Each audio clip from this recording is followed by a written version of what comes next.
Hola, ¿qué tal? Bienvenidos a Repensar el Futuro Digital, un encuentro virtual organizado por el Banco Mundial para intercambiar ideas con expertos de diferentes partes del mundo sobre los retos para el desarrollo digital en América Latina y el Caribe.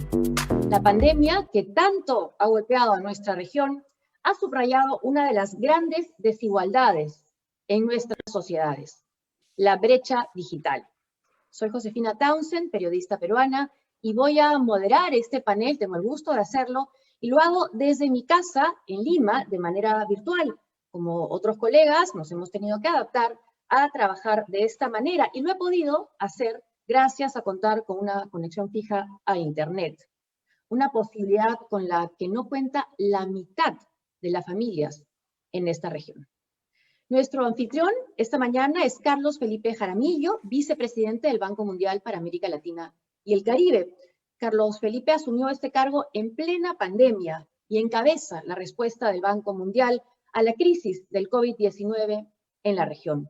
Una respuesta que incluye, además de apoyo económico, encuentros como estos, para poder repensar nuestro futuro a partir de esta emergencia sanitaria que tanto nos ha afectado.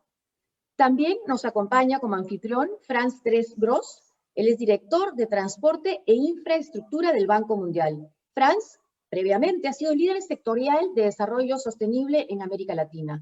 Él estará a cargo de los comentarios finales sobre este encuentro. Vamos a organizar esta conversación en 3 segmentos vinculados a distintos aspectos de la tecnología digital. El primero, acceso digital de banda ancha para todos. El segundo, ampliar el acceso a las finanzas digitales. Y tercero, la importancia de la tecnología en la educación digital. En cada segmento conversaremos con 2 expertos, a quienes presentaremos más adelante. Aprovecho este momento para mencionar algunos temas logísticos de esta conversación. Número 1, las preguntas de la audiencia las vamos a recibir a través de la sección preguntas y respuestas de nuestro Zoom. Y este webinar está siendo transmitido en inglés y en español. Pueden elegir el idioma que quieran, marcando la preferencia en la barra de navegación que aparece en la parte de abajo del computador. Les recuerdo que también estamos transmitiendo en vivo por Facebook del Banco Mundial y que pueden también hacer comentarios o seguir esta conversación en Twitter. El hashtag o numeral es Repensar el Futuro, la R mayúscula, la F mayúscula. Escuchemos ahora sí a Carlos Felipe Jaramillo. Carlos Felipe, buenos días, te escuchamos, adelante. Buenos días, Josefina, saludos allá en Lima. Pues aquí desde Washington, como bien lo dijiste, queremos generar este espacio para reflexionar y para repensar el futuro digital. Como creo que ya todos sabemos, esta crisis, esta pandemia y la crisis social y económica que se ha creado es muy aguda en toda nuestra región de América Latina y el Caribe. Y estamos convencidos de que hay que repensar un poco el patrón de crecimiento hacia futuro, porque no veníamos bien antes de la pandemia y es un buen momento para reflexionar. Y dentro de esta reflexión, el tema digital para nosotros es absolutamente prioritario. ¿Por qué? Porque la pandemia ha desnudado un retraso muy significativo en el acceso y el uso de los medios digitales, de las conexiones a Internet de la población de América Latina. Lamentablemente, solamente un segmento de la población, calculamos cerca de la mitad de la población de América Latina, tiene acceso a Internet y por tanto esa población ha podido tener la posibilidad de trabajar desde su casa, de mantener a los hijos en algún tipo de educación virtual, interactiva, han podido utilizar servicios públicos, servicios financieros, han podido hacer compras virtuales, las pequeñas empresas, las empresas medianas y grandes que pueden vender a través de métodos digitales han podido sobrevivir y mantener un poco su actividad económica. Pero la mitad de la población de América Latina todavía no tiene acceso a un Internet y esto limita muchísimo las capacidades del aprovechamiento. Me preocupa muchísimo a mí personalmente que esto está acentuando la desigualdad, que ya era un problema del pasado y que va a profundizar las disparidades sociales. Creo que es un tema que tenemos que abordar muy prioritariamente. Y terminaría diciendo que estamos convencidos, y espero que esto salga hoy, el futuro es digital. En prácticamente todos los ámbitos de acción dentro de la economía, los métodos digitales son críticos para la agricultura moderna, para la manufactura moderna, para los servicios cada vez más que incorporan un componente digital. Y la naturaleza de los trabajos, los puestos del futuro, los trabajos del futuro van a ser cada vez más digitales. Espero que hoy podamos escuchar muchas ideas, nuevas ideas para acelerar la transformación digital de América Latina, el acceso al Internet y a los métodos digitales para que nuestra región pueda aprovechar las oportunidades de este futuro digital. Muchas gracias, Josefina.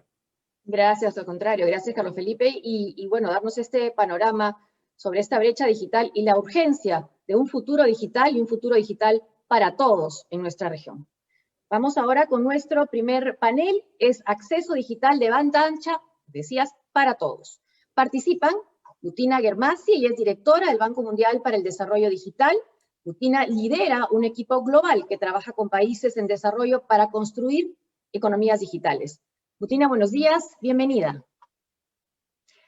También participará en este primer panel Iván Mantilla, él es viceministro de las Tecnologías de la Información y las Telecomunicaciones de Colombia. Iván, gracias por estar con nosotros, bienvenido. Y la primera pregunta es para Butina. Butina, la pandemia, como hemos comentado, como lo ha dicho Carlos Felipe, ha mostrado esta urgencia de cerrar esta profunda brecha digital en las sociedades de América Latina y el Caribe. ¿Qué nos hace falta para tener un acceso universal a Internet de banda ancha? Thank you so much for the question and always happy to see the discussion Bueno, around. muchas gracias por la pregunta. Y siempre me gusta hablar de las economías digitales y la infraestructura digital. Yo creo que acceso para todos es fundamental si vamos a promover una transformación digital inclusiva. Y creo que la resiliencia en el contexto de COVID-19 es fundamental para brindar esa conectividad. La pandemia ha demostrado la importancia de la conectividad y al mismo tiempo reveló la profundidad de la brecha digital entre los países industrializados y también en vías de desarrollo. Sabemos que la mitad de la población está sin conexión, 11% de los sin conectados están en esta región de América Latina, así que es un problema de una agenda parcial de conectividad que nos queda mucho por hacer. Y esto también ha profundizado las desigualdades, sobre todo si siguen desatendidos estos problemas. Para responder a la pregunta, creo que tenemos que concentrarnos en 4 prioridades. Primero, tenemos que examinar los recursos necesarios para invertir, para cerrar la brecha digital. La segunda prioridad es considerar el acceso y esta brecha de usuarios y centrarnos también en las políticas necesarias para cerrar la brecha. La tercera prioridad tiene que ver con la innovación y ver las nuevas tecnologías que ayuden con la agenda de acceso. Y el último punto es la importancia del enfoque de ecosistemas en el ámbito de la transformación digital, en términos de las inversiones necesarias para conectar a los desconectados. Si vemos la brecha de acceso en la región, vemos que la región, el sector está madurando rápidamente y hubo grandes avances en la conectividad digital que llegó a un 70% 10% en cobertura de 4G. Así que esa brecha de cobertura está respondiendo con un 10% de la población que está totalmente fuera de la huella de tecnologías de 4G y 3G. La situación se complica un poco más cuando vemos la brecha de usuarios, que es mucho mayor.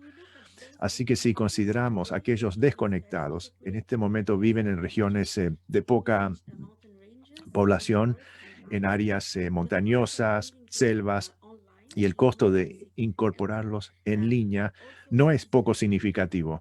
También, a medida que consideramos la conectividad, tenemos que también ir más allá del ámbito móvil.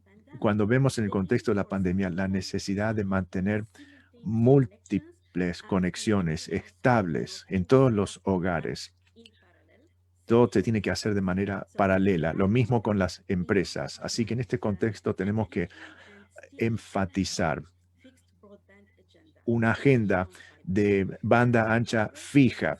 En general, menos de la mitad de la población de la región tiene conectividad de banda ancha fija. Y si vemos en el caso de la fibra tecnología, estamos solo en un 9% en los hogares. Así que esta es una agenda que debemos atender. Y si vemos cómo cubrimos el 10% inferior de la población, el precio según las investigaciones realizadas por la Unión de la UIT y con respecto a la conectividad al Internet sería de 47 mil millones de dólares para poder brindar acceso de tecnología 4G al 90% de la población, que eso incluye OPEX, CAPEX, y tenemos que también considerar el 50% de la población dentro de un radio de 10 kilómetros de tecnología de fibra óptica. Esto también incluye las redes de 4G, incluye OPE, y los estudios entraron en detalles sobre el tema y demostraron que solo el 7% de la inversión es Greenfield. Así que tenemos que ampliar la infraestructura. Y si vemos la cobertura, es importante también entender por qué hay una importancia sobre la viabilidad comercial para atender la población en áreas remotas. Ese 10% inferior requerirá modelos comerciales innovadores y de negocios comparado con los demás conectados. Y me alegro ver que la región está con proyectos pilotos con muchas ideas innovadoras, pasando de proyectos pilotos a una implementación amplia. Eso es fundamental si realmente queremos alcanzar esa meta de conectividad universal. La segunda prioridad tiene que ver con abordar la brecha de usuarios. Esto es más profundo. La tasa de adopción de banda ancha en la región es de un 42% y hay muchas razones atribuidas a esa brecha de usuarios. Primero tiene que ver con acceso económico, que es una barrera para las personas que están en el más bajo nivel económico. No tienen acceso, no pueden adquirir estos servicios. Así que consideramos algo más accesible. Tendríamos que asegurar un 2% de GNI per cápita. En este momento, un poco porcentaje satisface ese requisito. El 40% de la población pobre en Bolivia representa el 10% del PIB per cápita. Y también es importante verlo con respecto a la propiedad móvil. El 40% inferior de la población, los costos de tener dispositivos móviles sería un 20% de su ingreso. Así que también hay un problema relacionado con el uso de los servicios de Internet, la conectividad, que no pueden acceder a estos servicios. Y esto es importante ver en los detalles en el contexto de post-COVID, porque sabemos que esta pandemia va a pasar a millones de personas a la umbral de la pobreza. Así que tenemos que ver las prioridades reglamentarias y políticas. ¿Cómo podemos pasar al próximo nivel con intercambios de infraestructura, replicar infraestructuras y la posibilidad de bajar los costos? Porque el tema con respecto a espectro asequible y también las políticas de acceso universal y los fondos examinando, y vemos que el 30% del costo de un dispositivo móvil en algunos países latinoamericanos se vincula también a temas de tributación. Así que el tema de las reformas reglamentarias es muy importante para ayudar a atender esta brecha de usuarios en el caso de la región. La tercera prioridad que mencioné tiene que ver con la innovación y también considerar las tecnologías emergentes disponibles que tenemos que considerar y experimentar con las mismas. Estas tecnologías, como por ejemplo satélites, globos, pueden reducir los costos de acceso y conectividad en las zonas remotas. Así que tenemos que asegurar que estos recursos se puedan aplicar con mayor amplitud. Y luego el último argumento tiene que ver con la conectividad con el enfoque de ecosistema. Muy pocos elementos para mencionar aquí. La importancia del entorno donde todo el tema de la confianza, la privacidad, la seguridad también es muy importante, considerando la demanda y la oferta. Y como mencionó Vicky, cuando vemos oportunidades digitales en muchos sectores, esto aumenta la demanda y la demanda ayuda con la oferta, los temas relacionados con la oferta. No voy a hablar mucho sobre este tema porque estos son varios temas de debate para futuros segmentos de estas sesiones. Muchas gracias. Muchas gracias, Butina. Seguimos ahora con esta perspectiva y esta idea de este ecosistema que hay que aprovechar, ¿no? Sobre eso vamos a conversar, y el acceso también, y el tema de la regulación, que es otro punto. Y Butina ha mencionado los teléfonos móviles. En nuestro país, en el Perú, han jugado un papel clave para los maestros durante las clases virtuales, porque se presentaban por televisión, gran parte, pero no había ninguna interacción. Entonces los maestros usaron sus propios datos para poder conectarse con los alumnos. Esa fue la salida que tuvieron para poder hacer una educación interactiva. Vamos ahora, mencionando el tema de la urgencia de tener acceso de banda ancha para todos. Vamos ahora con nuestro panelista, el viceministro de Colombia, el viceministro Mantilla. Viceministro, buenos días, bienvenido, ¿no? Tenemos acá una pregunta. Colombia tiene un programa ambicioso, muy ambicioso, de llevar a todos los colombianos un acceso a banda ancha de Internet. Una primera meta es que por lo menos el 70% de la población en Colombia tenga esta señal de banda ancha de Internet para el 2022. ¿Cuál es el balance que puede hacer hasta el momento de las medidas que ha tomado su gobierno en este sentido? Bueno, Josefina, muchas gracias por esta invitación. Cordial saludo, Carlos Felipe, y a todos los que están en este panel. Muchas gracias de verdad por la invitación. Escuchando a Butina, que no puedo estar más de acuerdo con todo lo que dijo. Recordaba incluso rápidamente el estudio de desarrollo del Banco Mundial de hace 4 años, que justamente hablaba de la deuda del dividendo digital. Estudio que obviamente nos cambió el paradigma a muchos de los que trabajamos en política pública, razón por la cual obviamente nosotros en este gobierno, uno de nuestros lemas ha sido el acelerar ese cierre de la brecha digital y acelerar la conectividad, focalizando evidentemente los recursos públicos en las personas que más lo necesitan, las personas que viven en condición de pobreza, en condición de vulnerabilidad. En Colombia, lo que encontramos en nuestra clasificación, digamos, geográfica de hogares, como el estrato 1 y el estrato 2, pues de los 6 estratos que tiene el país. Digamos que para dar respuesta, Josefina, a esa pregunta que tú me haces, yo quiero poner sobre la mesa, digamos, los 2 grandes retos, en términos muy generales, que tiene Colombia y básicamente cualquier país donde exista todavía una brecha digital significativa. El primero de ellos, hoy en día, el cierre de la brecha en materia de cobertura del servicio de Internet en las zonas rurales. Algo también supremamente importante, sobre todo en nuestra región, en América Latina, donde un porcentaje importante de nuestra población vive en las zonas rurales y no tenemos por qué condenarlos a migrar a la zona urbana solo porque no tienen acceso a la tecnología. Y un segundo reto que es hoy, creo yo, y de cara a los próximos años, el reto más importante a solventar, y es la asequibilidad del servicio. el costo del servicio de Internet. Hoy en día, en los grandes entornos urbanos, disponer de un servicio no es el problema. Disponer de cobertura de una red casi no es el problema. El problema es que, dicho en estos términos muy sencillos, a las personas nos alcance el dinero que tenemos para poder pagar ese servicio. Y ahí es donde viene un trabajo muy importante que desde los gobiernos tenemos que hacer. Rápidamente, ¿cuál ha sido en balance en Colombia para abordar la solución a estos dos grandes problemas? Mire, primero, cobertura rural. En la cobertura rural, nosotros cuando llegamos al gobierno hace 2 años teníamos el 9.7% solamente de cobertura de Internet móvil 4G, que es la tecnología de más fácil despliegue en las zonas rurales. Para eso nosotros, y para solventar ese déficit de cobertura, utilizamos un instrumento muy poderoso de política pública que es la asignación del espectro radioeléctrico.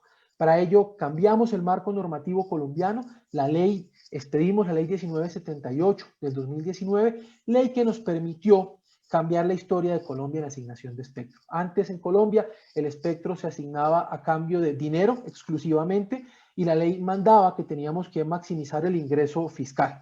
Obviamente, después de una conversación a nivel de gobierno, pues entendimos que el espectro, más que para recaudar dinero, es para conectar a las personas.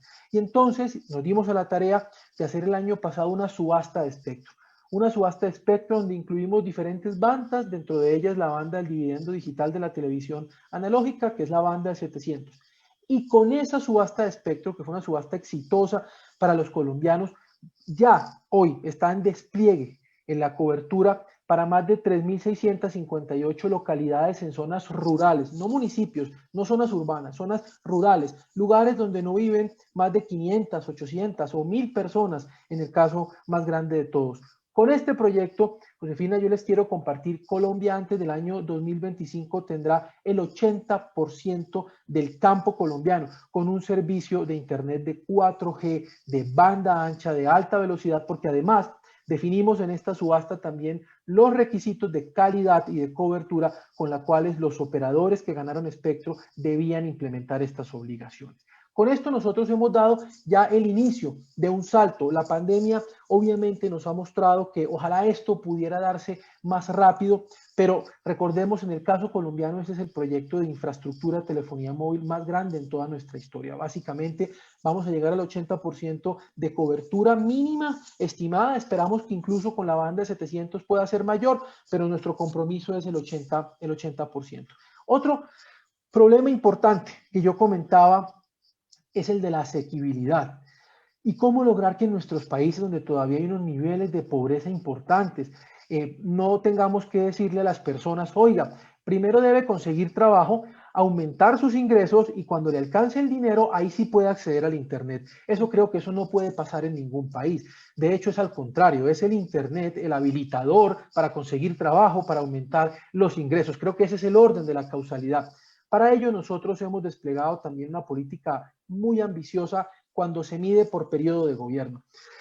En el gobierno del presidente Duque nos dimos a la tarea de conectar más de 500.000 de hogares en estrato 1 y en estrato 2 con recursos del sector público. Política que representa más del 160% de lo que se hizo en los últimos 10 años para todo Colombia, pero solo en un periodo de 4 años. De esos 500.000 hogares, o poco más de 500.000, llevamos ya conectados 342.000 y estamos ya en la fase de conectar los otros 160.000 o iniciar la conexión en el primer trimestre del 2021. ¿Cómo lo hemos hecho? Lo hemos hecho con 2 políticas estructurales. Una de incentivos a la oferta y otra de incentivos a la demanda. ¿Qué significa eso? Las de incentivos a la oferta, lo que hemos hecho son unas grandes licitaciones públicas en las cuales les hemos dicho a los operadores que participaron, operadores de todo tamaño, pequeños, medianos y grandes, que nosotros con recursos públicos de nuestro Fondo de Servicio Universal, que es el Fondo Único de las TIC, les financiamos el despliegue de la red. Es decir, les ahorramos la necesidad de inversión, les ahorramos el CAPEX para que ellos rápidamente tengan la disponibilidad de una red en los lugares donde nunca había pasado ni nunca había existido una red en estos lugares, en los municipios en Colombia. Con esto, a cambio, lo que les decimos a los operadores es que deben ofertar una tarifa social a estas personas, a estos hogares, durante un periodo determinado que va de 6 meses, 1 año, año y medio más o menos. Con esto hemos logrado, por ejemplo, reducir que un hogar que tenía que pagar alrededor de los 15 o 20 dólares o el equivalente a 50, 60 mil pesos colombianos, solamente pague de su bolsillo el equivalente a 8.000 pesos colombianos en el estrato 1, que eso es equivalente a 2.5 dólares por el servicio.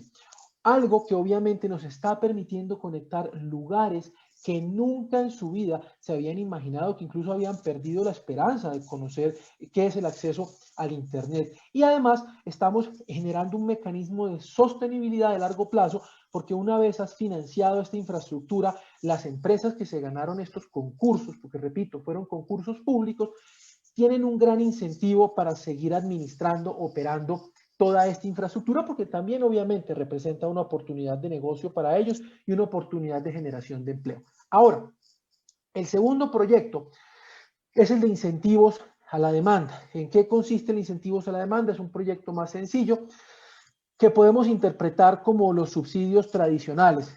Son programas que van destinados a esos lugares donde a lo mejor ya pasaba una red de telecomunicaciones, una red de fibra óptica, de microondas o una red de cable coaxial incluso, pero obviamente los hogares no tienen dinero para pagar esa factura, repito, de los 50 o 60 mil pesos colombianos y no les alcanzaba. Ahí nosotros, este programa está financiando más o menos el 85 a 90% de la tarifa para que ellos tengan que pagar esa tarifa estándar social que hemos definido como 8.000 pesos en el estrato 1 y 19.000 pesos en el estrato 2, es decir, alrededor entre 2 dólares y 4 dólares americanos al cambio de hoy, por ejemplo.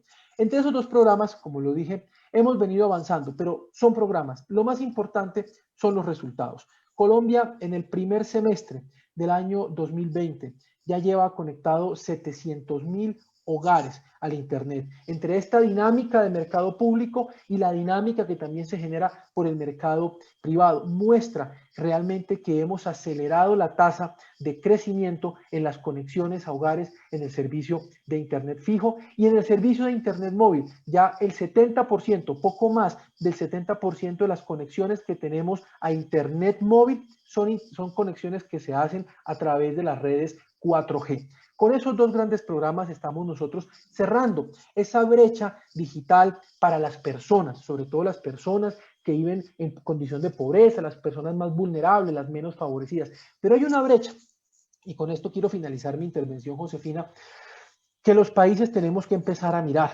también de cara al futuro, y es las brechas de emprendimiento, las brechas de innovación, y es cómo generamos también esas tecnologías habilitadoras para que sobre esas tecnologías se construyan nuevos modelos de negocio, se habilite el concepto de la cuarta revolución industrial en nuestros países. Para ello, nosotros hemos iniciado desde el año pasado ya el desarrollo de una política de 5G en nuestro país, una política que trae esa tecnología puntera a Colombia y que tenemos como meta iniciar un despliegue comercial en el año 2022 y que tiene como meta convertir a esa tecnología no simplemente en algo sexy donde todos decimos, ay, tenemos 5G porque está de moda, no, sino porque esa tecnología nos da la oportunidad de desarrollar en Colombia nuevos emprendimientos, de desarrollar nuevas empresas que con toda seguridad van a generar nuevo empleo y bienestar y obviamente y crecimiento económico. Eso es también como nosotros empezamos a emprender un camino en el cual cerramos también o queremos cerrar esa brecha en emprendimiento e innovación que también se empieza a abrir en nuestra región y en nuestros países.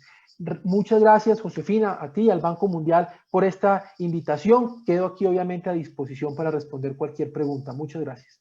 Al contrario, gracias a usted, viceministro Mantilla. Vamos ahora con una pregunta que nos ha llegado desde la audiencia. Es un tema que ya han mencionado ustedes, pero que quiere un poco más de profundización. Dicen así, la pregunta es, ¿qué hay de los aspectos regulatorios y cómo trabajar para lograr un marco de regulación? Butina.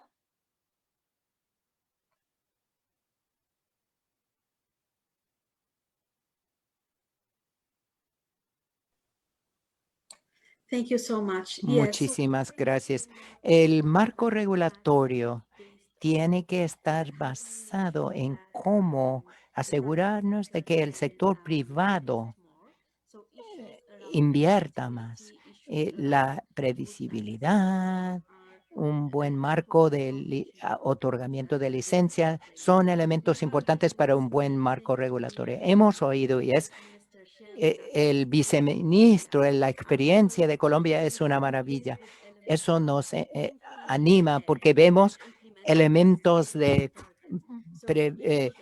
un ojo previsor y el dividendo digital que mencionó, y luego usar el espectro que se ha usado para la televisión, que dijo, usarlo como dividendo para la conectividad es un gran proyecto. En muchos países están luchando, tienen dificultades con este ejercicio, pero aquí un buen ejemplo es de cómo se hace bien y a tiempo desembocó en cerrar la brecha digital, y ejemplos de la presentación del subsidio a acceso, el subsidio para apoyar la demanda, también son buenos elementos. Todo el marco regulatorio evoluciona en forma rápida, por supuesto, y el desarrollo en la tecnología, en el desarrollo del modelo de negocios. Siempre decimos que ser el regulador hoy es uno de los trabajos más difíciles que hay, y tener reglas que al fin de cuentas garantizan el buen funcionamiento del mercado. Hay fracasos, hay respuestas a estos son buenos elementos para el marco. Es para poder, digamos, superar lo que puede ser una traba con los marcos regulatorios. Usted ya ha mencionado algo, pero ¿cuáles son los desafíos por delante?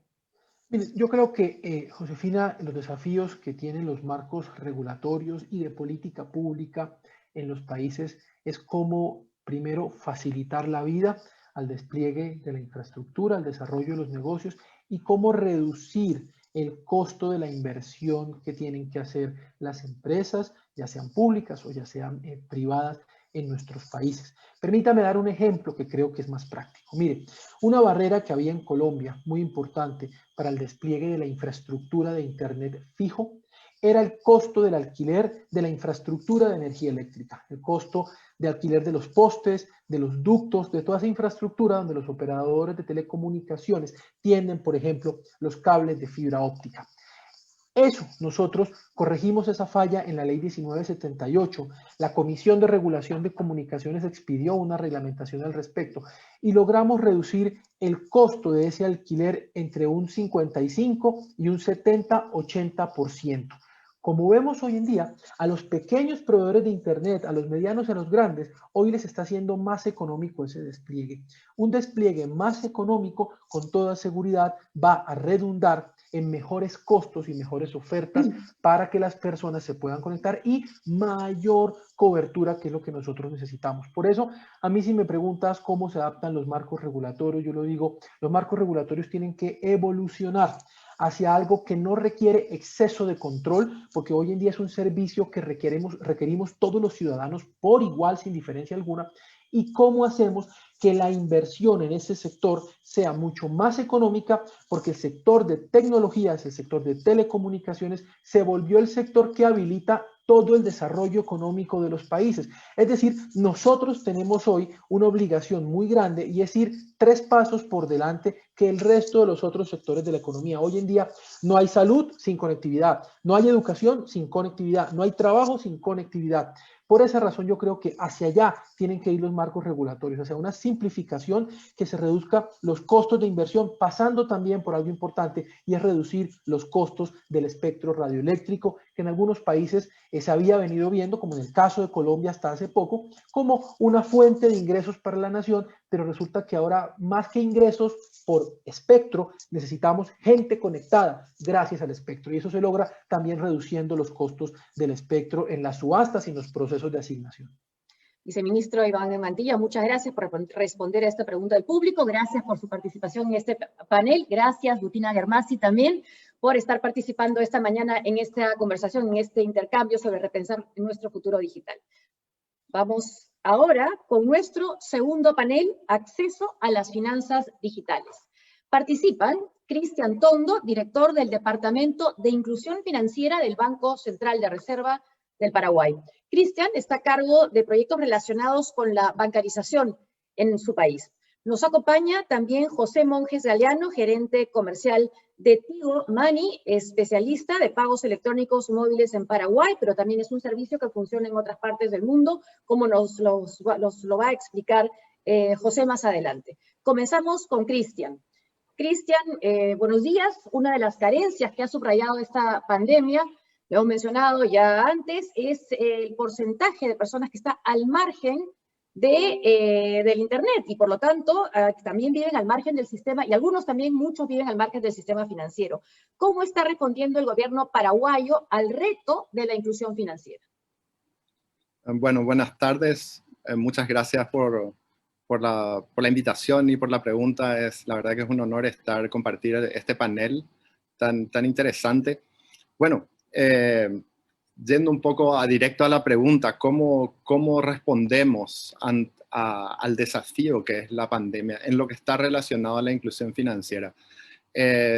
Habiendo ya o sea, el banco tomó las medidas de liquidez necesarias para apoyar al sistema financiero y todo el paquete usual de medidas ya fue tomado, pero en paralelo lo que está relacionado a la inclusión financiera, que en realidad es de alto impacto, me parece a mí, fue la implementación del pago del subsidio de emergencia a trabajadores informales, que alcanzó a más de 1.200.000 personas que no estaban incluidas en el sistema financiero. O sea, para Paraguay, 1.200.000 personas son 25% de la población adulta. O sea, haber hecho el KYC para esas personas que estuvo a mano, fue hecho entre las empresas privadas proveedoras de estos servicios, que hoy tenemos una aquí, y el equipo del Ministerio de Hacienda que apoyó toda la maniobra, realmente dimos nuevamente un salto en la inclusión financiera al darle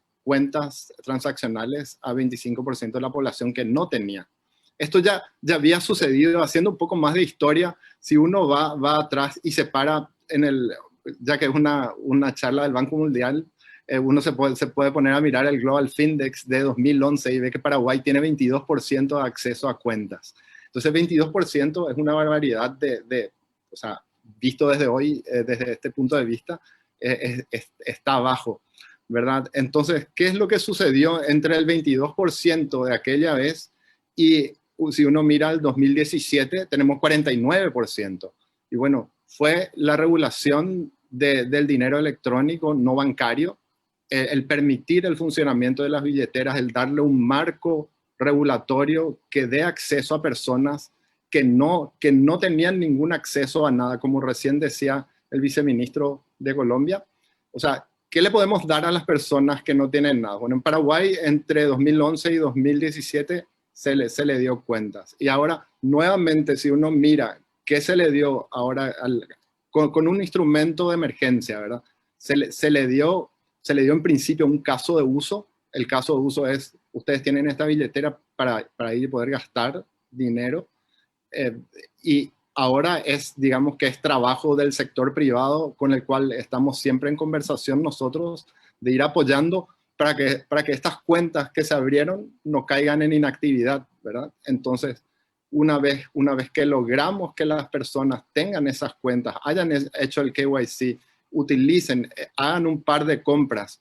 La idea es apoyar a los actores, a nuestras EMPES, son entidades de medio de pago electrónico, se llaman aquí, para que puedan seguir manteniendo las cuentas activas. Y las cuentas activas solamente se mantienen con casos de uso. Los casos de uso se basan en una regulación adecuada y haciendo un poco también, linkeando esto con lo que dijo el señor Jaramillo al comienzo de la charla, a mí me parece que para que el futuro sea digital es necesario que haya estabilidad económica. Sin estabilidad económica es difícil pensar que estos negocios duren un periodo largo. Las empresas que proveen estas soluciones tecnológicas necesitan hacer inversiones grandes, necesitan tener tiempo para expandir. Estamos hablando no de 20.000, 30.000 personas. En Paraguay tenemos 3 millones de cuentas activas hoy en día, en una población de 5.2 millones de adultos. Entonces, la estabilidad económica es clave. En Paraguay se regularon las billeteras luego de 15 años o 10 años de estabilidad. Hoy tenemos 15 años. Estabilidad me refiero, baja inflación, crecimiento del ingreso per cápita, bajas tasas. Y bueno, un poco pensándolo así como economista de desarrollo y financiero y un poco con innovación, uno piensa, bueno, ¿cuánto Schumpeter es bueno para la innovación? En realidad, es mucho Schumpeter es bueno, vamos a tener muchas quiebras, vamos a ir innovando, ¿verdad? O le damos la estabilidad para que estas empresas avancen. Bueno, eso es lo que estamos haciendo aquí en Paraguay, con un marco de estabilidad razonable y con cierta resiliencia a los shocks.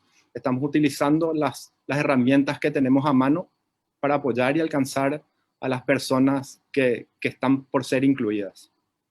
Cristian, muchas gracias. Has mencionado un tema que fue crucial, creo que en distintos países de nuestra región, ¿no? Como en el caso de la pandemia y la emergencia, cómo entregar el bono de la ayuda económica a las personas más vulnerables, que en su mayoría no tenían una cuenta bancaria, ¿no? Eso tiene que ser entonces uno de los retos principales para repensar nuestro futuro digital. Has hablado también de la colaboración o del marco que es necesario para que la empresa privada pueda ser innovadora y creativa. Por eso vamos a conversar ahora con José justamente sobre ese punto. José, el caso Tigo Money, ¿cómo surgió? ¿Cómo ha sido desde el sector privado poder instalarla y trabajar en Paraguay? ¿Cómo lo has hecho para que también exista Tigo Money de servicios en otros países? ¿Qué tal? Bienvenido. Bien, bueno, muchas gracias, Josefina, gracias al Banco Mundial, toda la audiencia. Tigo Money lleva mucho tiempo impulsando la inclusión tecnológica y financiera. Y para entender el impacto de nuestra operación en el país, te voy a comentar brevemente sobre algunos datos de Paraguay y por qué Paraguay es epicentro como fenómeno fintech, que después se expandió también a todos nuestros mercados. Y te pido permiso, voy a hacer un poquito switch al inglés. This morning I woke up thinking, how could I be invited? Esta mañana estuve pensando cómo me pueden invitar a un webinario auspiciado por el Banco Mundial y no asumir el reto de hablar inglés después de haber estudiado tanto tiempo clases de inglés. Así que Paraguay es un bello país en el corazón del continente sudamericano. Cristian mencionó que somos 7 millones de habitantes con 5 millones de adultos y la edad promedio es de 26 años. Y los teléfonos celulares lo utilizan el 90% de la población y en los próximos años se estima que habrá más de 8 millones de conexiones móviles que representan una penetración de un 100%. Así que Paraguay es un país sui generis en ese sentido. Cristian lo mencionó, que hay casi 5 millones de monederos electrónicos y una economía con un PIB de 40 mil millones de dólares. Hay, MIC, por ejemplo, empresa, tiene un volumen de un 4% del PIB, 2 millones de usuarios de los monederos digitales. Así que el 2020 fue un año muy difícil para todos nosotros y nosotros jugamos un papel importante con los pagos digitales, con más de 1 millón de pagos efectuados durante la pandemia. Y estas transferencias monetarias alcanzaron a 500.000 de familias sin ningún costo asumido por el gobierno, gratuito para los recipientes y personas que hicieron pagos con un 100% de pagos con los teléfonos celulares, con los comerciantes, y esto dio trazabilidad, seguridad al gobierno. Y estos resultados no ocurrieron de un día a otro. El Banco Central recién mencionó que esta es una historia de 10 a 15 años. Y empezamos en el 2008. Ya pensamos reemplazar, por ejemplo, las pequeñas compras en las tiendas, hacer esas compras con teléfonos celulares. Esta pareció una buena idea en aquel entonces y ahora Amazon, en las tiendas, está haciéndolo. Así que el mundo digital para los clientes, esa transferencia se hizo del mundo físico al mundo digital con un teléfono celular. Desafortunadamente, con muchos esfuerzos, en esos años solo activamos 5.000 monederos. Entonces, ¿cuál fue el problema? A lo mejor estábamos tratando de corregir o atender un problema donde no existía. Al contrario, las personas estaban más felices haciendo compras en efectivo. Entonces hicimos ajustes con los servicios en el 2010 y desde aquel entonces desarrollamos todos los servicios empezando a partir del 2010 con una premisa. ¿Cómo se hizo? Dedicamos nuestro enfoque fue generando un enfoque centrado en el cliente, productos que eran sencillos y las remesas. Eso también empezó en Paraguay con la modernización del monedero electrónico. Y así es como se está avanzando, con el cliente siempre en el centro. Y como consecuencia, la inclusión financiera aumentó mucho. En Tanzania, por ejemplo, en el Banco de Tanzania, distribuye los intereses de las cuentas fiduciarias a los clientes. El Salvador, también la cobranza. En Honduras tienen una alianza de remesas con instituciones financieras. Bolivia también tiene mecanismos trabajando con los bancos, y Guatemala recientemente con un modelo de facilitación de pagos, con también un componente de adquisición en alianza con las empresas. Así que para concluir, los monederos son fundamentales en el desarrollo de los países, con un impacto positivo y con las políticas públicas adecuadas. Y todo esto nos hizo singular en Paraguay y el primer operador con una certificación GSA con respecto a los monederos. Así que es un enfoque centrado en el ser humano que aumenta el acceso a los servicios financieros digitales. Ese es mi mensaje. Entonces, en este panel, el punto de vista del sector privado y también el punto de vista del Estado, desde lo que nos acaba de decir también Cristian, y el público quiere saber más sobre esa relación de sector público y privado. Y lo que preguntan desde la audiencia es, ¿qué evidenció la pandemia en la necesidad de ese trabajo en conjunto? A ver, primero, Cristian.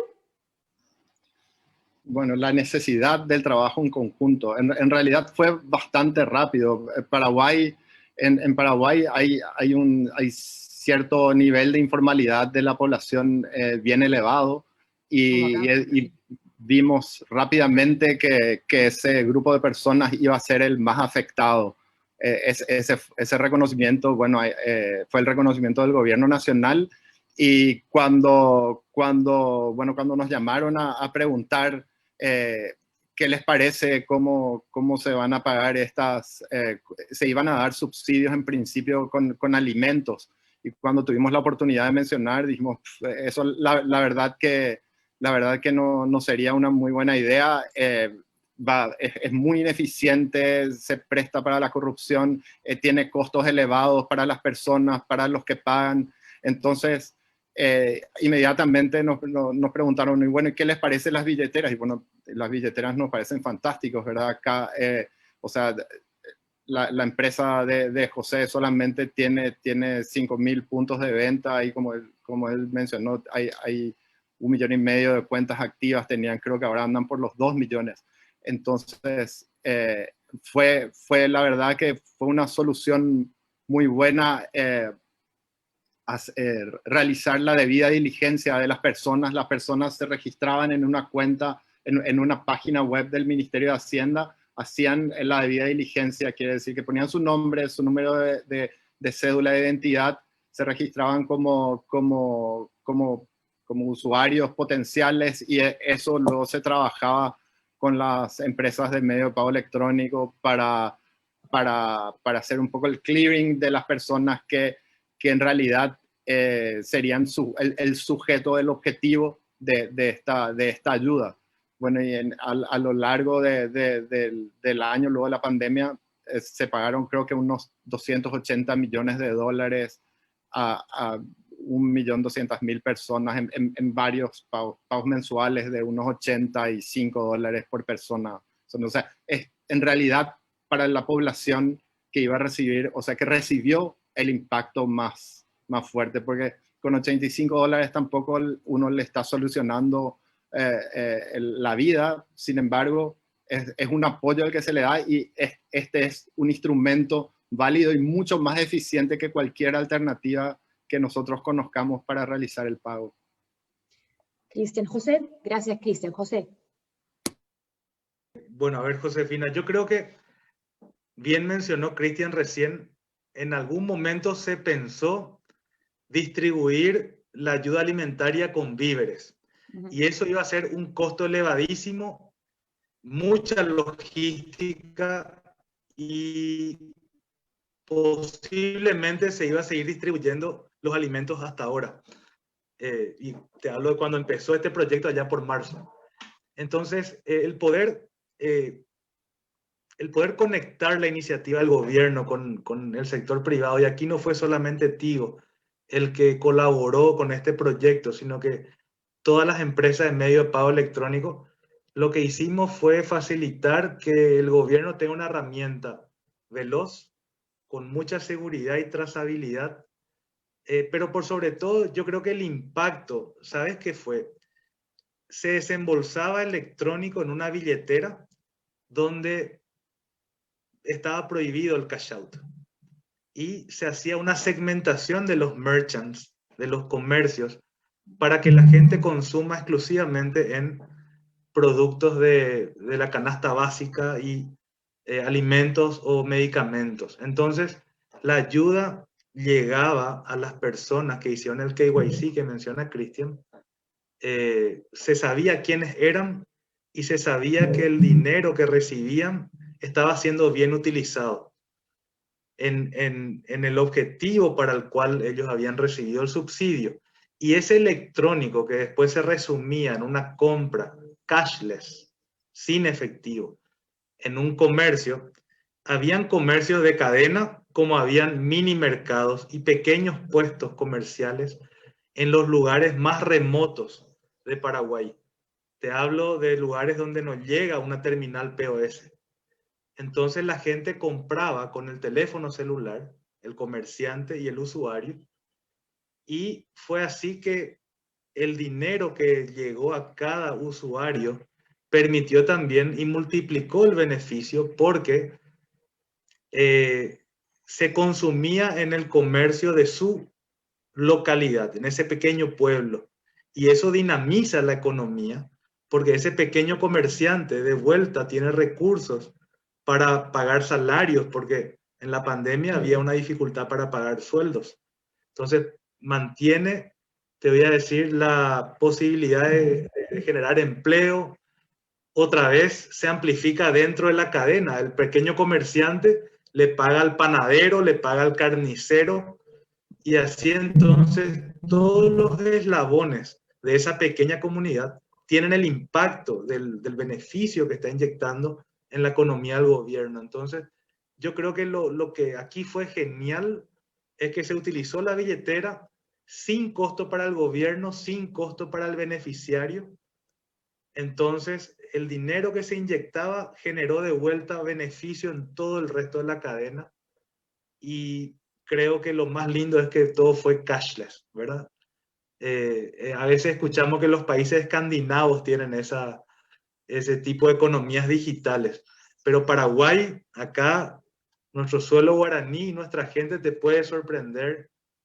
Carlos Felipe, Josefina, todo el equipo. Paraguay tiene mucho que exportar al mundo en materia de tecnología, innovación y servicios financieros móviles. Gracias. Por supuesto que sí, y hemos escuchado además esta experiencia exitosa acá, conjunta del sector privado y el sector público, de cómo en Paraguay se ha podido repensar el futuro digital a partir de esta dolorosa pandemia. Muchas gracias a ambos. Gracias. Vamos Gracias. ahora con nuestro tercer y último panel dedicado a la importancia de la tecnología digital en la educación. Aquí, por ejemplo, en el Perú, como sucede aún en otros países de América Latina y del mundo, no han vuelto los chicos a clases desde marzo, desde el mes de marzo, cuando empezó la emergencia. Participan en este panel Heli Shavilan, directora del Departamento de Internacionalización de la Autoridad de Educación y Juventud de Estonia, por su desarrollo digital, Estonia, o e-Estonia, como también se le conoce, ha podido hacer una rápida transición al aprendizaje virtual cuando empezó la pandemia. También nos acompaña Miguel Brechner-Frey, fundador del Plan Ceibal en el Uruguay. Este plan está vigente desde el 2007 y entrega a la mayoría de estudiantes y maestros computadoras con conexión a Internet. El Plan Ceibal es además una política de Estado que ha trascendido a distintos gobiernos. Eli y Miguel, bienvenidos. Gracias por estar con nosotros. Vamos, Eli, con la primera pregunta. Estonia, que ha sido reconocida por cómo pudo adaptar esta educación digital, adaptarse a la educación digital durante el COVID, es en parte porque hizo esfuerzos previos, ¿no? Incluso considerar el acceso a Internet un derecho humano. ¿Cómo lo consiguieron y qué retos les planteó esta transición a la educación virtual a un país como ustedes, que ya estaban bastante avanzados?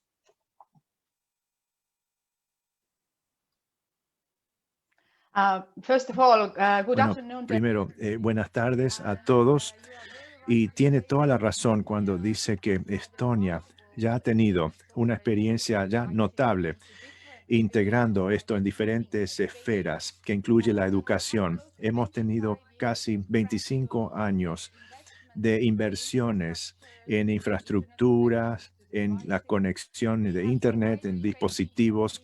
También hemos ofrecido servicios gratuitos. Desde hace 20 años hemos invertido en materiales y contenidos de enseñanza digital, también atendiendo los requisitos para modernizar el currículum nacional. Pero cuando vimos la pandemia en primavera, que ya nos estaba alcanzando, fue un desafío también para nosotros, aunque rápidamente pudimos restablecer los procesos normales con respecto al trabajo. Ahora, a nivel nacional, en cuanto al apoyo a las escuelas, tardó menos de una semana de preparar los programas para apoyar las escuelas. Y para ser franca, nuestras escuelas se han mantenido abiertas durante la pandemia de primavera y ahora están abiertas de nuevo. Así que no se ha detenido el proceso de educación durante la pandemia de COVID-19. Gracias, Miguel. El plan Ceibal, ¿cuál fue la importancia que tuvo el plan Ceibal al momento de tener que hacer esta transición, aunque tengo entendido que no fue tan larga, ¿no? la permanencia de las clases virtuales en el Paraguay? ¿Cómo se logró este plan y qué se necesitó para asegurar que tuviera este apoyo político que lo hace trascender distintos gobiernos? Una aclaración, Uruguay. ¿Ha dicho Paraguay? Uruguay. Un rato estamos hablando de Paraguay. Uruguay. Mira, República Oriental de Uruguay.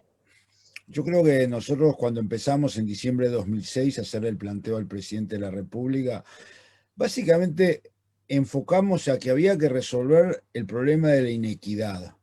O sea, muchas veces nosotros queremos poner la tecnología sin saber qué problema queremos resolver. Y una de las ventajas que tuvo el plan Ceibal, creo yo, es decir, bueno, ¿qué problemas queremos resolver? En la primera etapa, al presidente le planteamos que queríamos resolver la inequidad en que en los hogares más humildes un niño tenía acceso a tecnología y en los hogares más ricos 1 de cada 10 y en los hogares más ricos 9 de cada 10 tenían acceso a tecnología. Entonces decidimos hacer el plan en distintas etapas. La primera etapa era un plan de acceso a dispositivos y a tecnología. Entonces, claro, cuando todos los niños tienen el mismo derecho, tienen Internet, estamos hablando del año 2007, 2008, no existía lo que hay hoy de tecnología, no había nada de lo que hay hoy, pero ya tenían acceso a esos niños, les permitió sentar lo que yo siempre defino como la condición necesaria. Si no hay acceso y no hay tecnología en mano de los niños, no puede haber las demás cosas. El siguiente paso, obviamente, fue decir, bueno, este proyecto, que es un proyecto de equidad, se va a transformar, va a ayudar y va a tomar efecto sobre la tecnología, sobre la educación, sobre el despliegue tecnológico del país. ¿Qué fue lo que pasó? A medida que el plan iba creciendo, sin duda que empezaron a haber distintas actividades. El problema es que en tecnología y en educación muchos países quieren hacer un pedazo de algo. Y en realidad esto tiene que ser un todo. Uno no puede hablar de tecnología y educación si no habla de dispositivos, si no habla de conectividad, si no habla de plataformas, si no habla de nuevas pedagogías, si no habla de formación docente y si no habla de un diseño institucional para llevar esto a la práctica.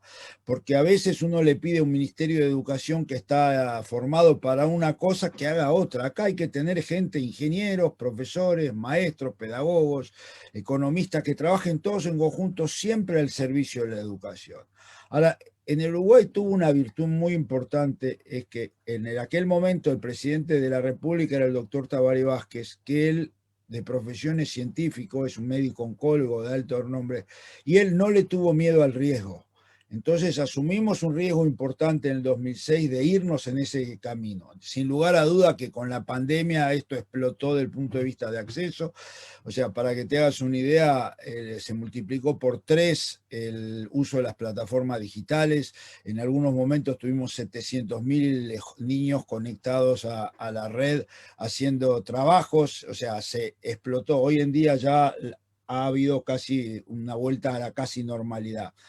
Lo otro que hay que entender muy claro es que no es solo tecnología. Por ejemplo, en Uruguay había un problema de cómo podemos enseñar inglés.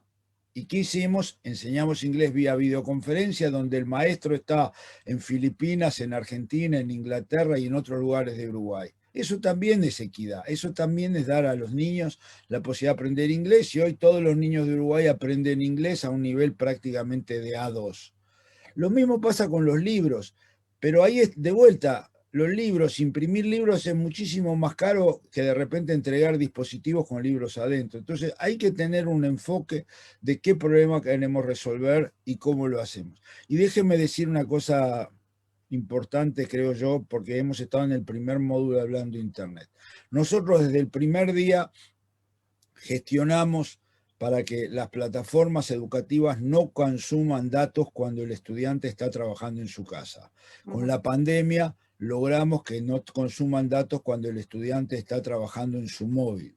Pero hay que tener cuidado porque necesitamos hacer un esfuerzo en América Latina para que eso sea válido para todos. Y ahí el Banco Mundial tiene que ser líder, igual que otras organizaciones, porque hay muchas actividades de Internet que no se pueden hacer que no tengan consumo al usuario si no tenemos el apoyo de los proveedores de Internet y de los proveedores de hosting. Y esto me refiero a una llamada de videoconferencia, consume 1 GB por hora.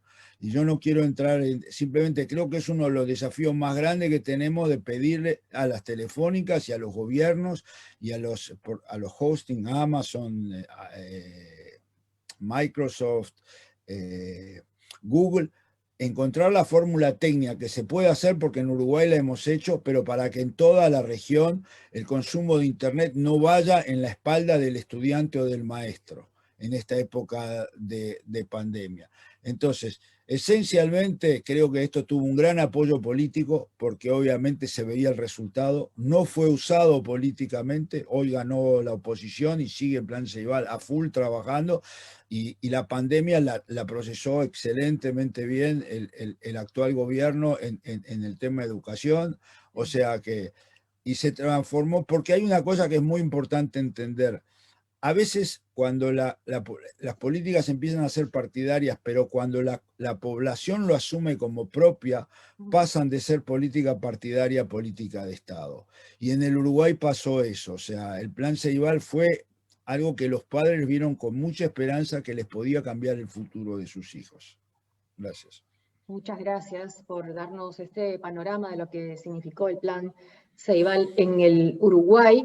Y lo que mencionas de los datos, bueno, acá también ha sido uno de los grandes desafíos porque tanto profesores como estudiantes o papás estaban usando los datos de sus celulares para poder tener acceso a la educación. Y esos datos salían de su propio bolsillo. Recién al final de esta emergencia, bueno, en estos últimos meses es que se ha podido pagar por los datos a los celulares, pero bueno, los padres no. Tenemos una pregunta del público, está en inglés, dice así: Did you, para él y en realidad para ambos, It's for, provide digital training free? dieron capacitación, formación digital gratis para todos maestros a nivel primario, secundario y terciario, y en vista de las inversiones, ¿cuánto tiempo tardó para transformar el país en una economía digital? Heli primero. Para darles unas estadísticas, tenemos 15,000 profesores en educación general en Estonia. A nivel nacional, proporcionamos capacitación en competencia digital para los profesores. Anualmente, digamos, unos 3,000 maestros cada año. No es algo de hacerlo una sola vez. El contenido digital va evolucionando, innovando, por lo que es necesario en forma constante estar dando capacitación, además de a la dirección. Y hay unos enfoques innovadores que hemos usado, como ofrecer con programas con base en equipo en las comunidades escolares, es decir, como escuela, donde la competencia digital de la dirección y los maestros tal vez no esté bien o como debería estar. Ahí es donde das la capacitación y buenas tecnologías de la educación y colaboran estrechamente con esa comunidad, y les dan capacitación y dan seguimiento, hay un sistema de mentores, etcétera. Este es el proceso que seguimos. No solo se trata de capacitación propiamente dicho, sino un servicio de apoyo continuado y una mentalidad que se tiene que cambiar, porque lo que es muy claro es que hay software, tantos softwares y muy innovadores disponibles, y para poder aprovechar al máximo esto, es necesario tener un proceso de aprendizaje continuado, y eso se aplica Working with the general education al, systems really así systematically. que es en forma muy sistemática, venimos trabajando así durante 20 años. Las universidades son muy autónomas en Estonia. Muchos están solventando sus problemas por su cuenta, pero las universidades más pequeñas a veces requieren ciertos apoyos a nivel del gobierno central, estructuras, desarrollo y capacitación, y se organiza en colaboración entre el gobierno y las propias universidades a menudo. Y Miguel, ¿y cómo fue en el Uruguay esta preparación de los maestros para la enseñanza digital? Mira, en el Uruguay, una vez que empezó el plan, empezó un proceso de, digamos, lo que yo llamaría capacity building, o sea, crecimiento de capacidades. Hay un error en mi concepto de hablar de entrenamiento de docentes y teacher training y todo eso. A mí me parece conceptualmente equivocado. A nadie en nuestra cabeza se ocurre que hay que hacer un teacher training de Facebook o de Instagram o de Twitter o de WhatsApp. O sea, lo primero que nosotros definimos en Plan Ceibal es que todo lo que íbamos a usar tenía que ser muy fácil de usar y muy entendible por el docente, muy práctico. No podía ser como en la vieja época de abort, retry, ignore, y que era todo complicado. A un médico que usa un ecocardiógrafo no le enseñan cómo respaldar la información, se hace solo, todo tiene que funcionar de una manera automática, y eso hicimos mucho hincapié en los software que íbamos a usar para eso. Entonces construimos, diría yo, una red de capacidades para mejorar las pedagogías, para ver cómo la tecnología podía acelerar las pedagogías, para ver cómo la didáctica tenía que ser, pero no para ver cómo se usaba un dispositivo. Y eso ha proliferado a todo nivel. Hemos hecho una variedad muy grande de cursos para docentes, para estudiantes. Hemos hecho un convenio con el MIT para hacer un curso de Machine Learning para estudiantes universitarios, distinto del que se hacía en Boston, con una serie de facilitadores locales para trabajar directo. O sea, yo creo que el tema de la formación docente y la formación en nuevas pedagogías es fundamental. Lo que pasa es que tiene que estar enfocado de vuelta. ¿Para qué queremos la tecnología? Queremos la tecnología para que sea un acelerador en nuevas pedagogías, para que el docente, sabiendo que hay un problema para resolver, al estudiante se le ocurra, porque le gusta, resolverlo con tecnología. Es mucho mejor poner un problema que termina en un robot que hacer una clase de robótica y programar el robot que camine y vuelva. No quiero decir que esté mal hacer lo otro, pero es mucho más entusiasmante. Entonces yo creo que en ese sentido todo ha sido provisto por el Estado. En el Uruguay la educación pública es casi el 85% de la educación general, y todo el plan Ceibal, que tiene un costo aproximadamente de $100 por niño por año, ha sido proveído por el presupuesto nacional. Miguel, muchas gracias. Miguel desde el Uruguay, el Gelí desde Estonia. Muchas gracias por relatarnos estas experiencias tan productivas y tan inspiradoras para nuestra región. Buenas tardes. Buenas tardes. Vamos ahora llegando ya al final de esta conversación y invitamos ahora a Franz Dres-Gross con los comentarios finales. Franz, buenas tardes, te escuchamos. Buenas tardes a todos. Hi, Josefina. Hi, all of our speakers. I think it's been an amazingly... que ha sido una sesión dinámica y muy emocionante. Estamos frente a una revolución digital que es difícil de comprender. Ha sido un conversatorio muy rico, pero voy a sacar uno de los hilos conductores para los usuarios o los que están viendo. El 79% de los latinoamericanos viven dentro del alcance de una señal de banda ancha, pero solo 45% está conectado. Para cambiarlo, para que tener el 95% de cobertura efectiva, significa llevar a áreas rurales no cubiertas y ayudarles a poder pagar la conexión. Ambas agendas son importantes. Lo bueno que se ha planteado aquí, que no es algo inasequible, es totalmente asequible. El costo que se dijo, 47,000 millones de dólares es a lo largo de 10 años. 4.5 o 5,000 millones de dólares por año, es 0.1% de PIB por año. No es 1%, 2%, es 0,1% del PIB.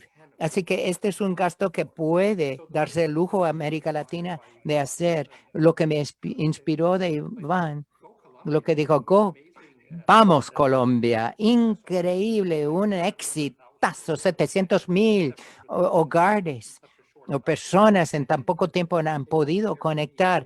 La lección clave ahí es la combinación de subsidios a demanda y oferta.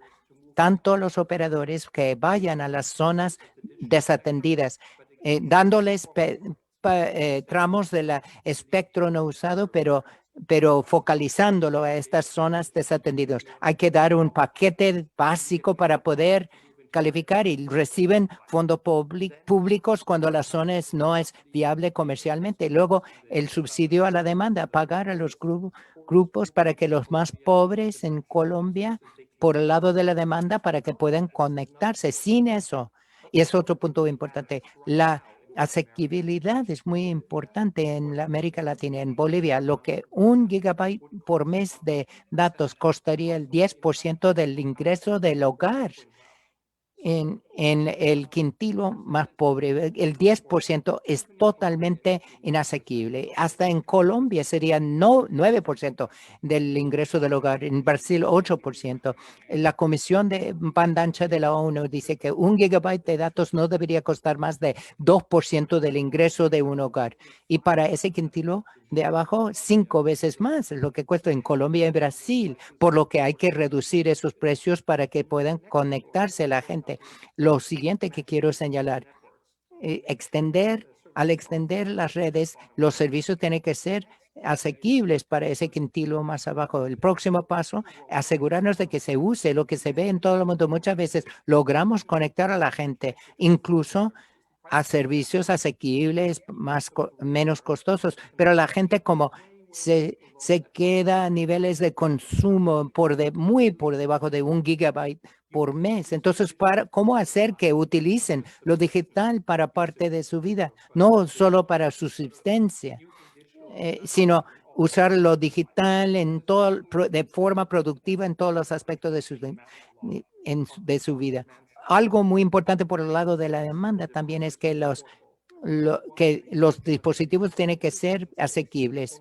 Uruguay dio un ejemplo. Uno de 10 chicos podían tener computadores y luego salió con este plan Ceval, a todos los niños se les dio y a los 10 años todo niño pobre y todo niño en Uruguay o chico en Uruguay tiene acceso a una computadora, a un dispositivo. ¿Qué pasa en la América Latina donde el costo el 45% del costo del dispositivo se debe a impuestos? Hay que dejar de pensar en los dispositivos como fuente de recaudación de fondos para los gobiernos, sino que tiene que ser algo para sacar a la gente de la pobreza. Hay que ver cómo reducir los impuestos para que estos dispositivos estén al alcance del bolsillo. Luego nos dieron ejemplos de 15,000 maestros en Estonia recibieron capacitación y 3,000 por año. Es un proceso continuado. Quienes tienen un dispositivo, si no usan mucho de su potencia. Y luego los efectos de las redes sociales. Cuanto más se usa, más van a usar. Guaraní, lo de Uruguay. Pensar que Uruguay en solo pocos años, entre el 2010 y 2016, Uruguay pasó de 22% de cobertura con billeteras digitales al 47% de Paraguay. Entonces, es Paraguay. Sí, me equivoqué, es Paraguay. Sí, con el debido respeto de Miguel, es Paraguay.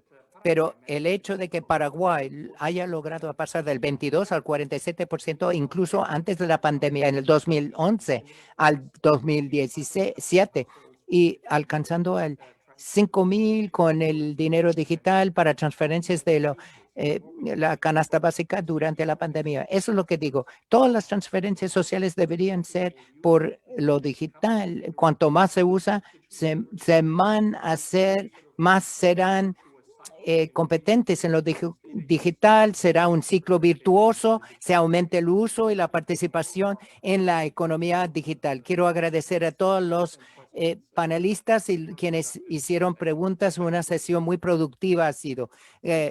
Josefina, muchas gracias. Thank you. Vamos a ver en otra oportunidad para seguir repensando el futuro de nuestra región. Buenas tardes y no se olviden que si quieren volver a ver y escuchar las ideas que hemos intercambiado en este encuentro, pueden hacerlo en el Facebook del Banco Mundial. Muchas gracias. Hasta una próxima oportunidad.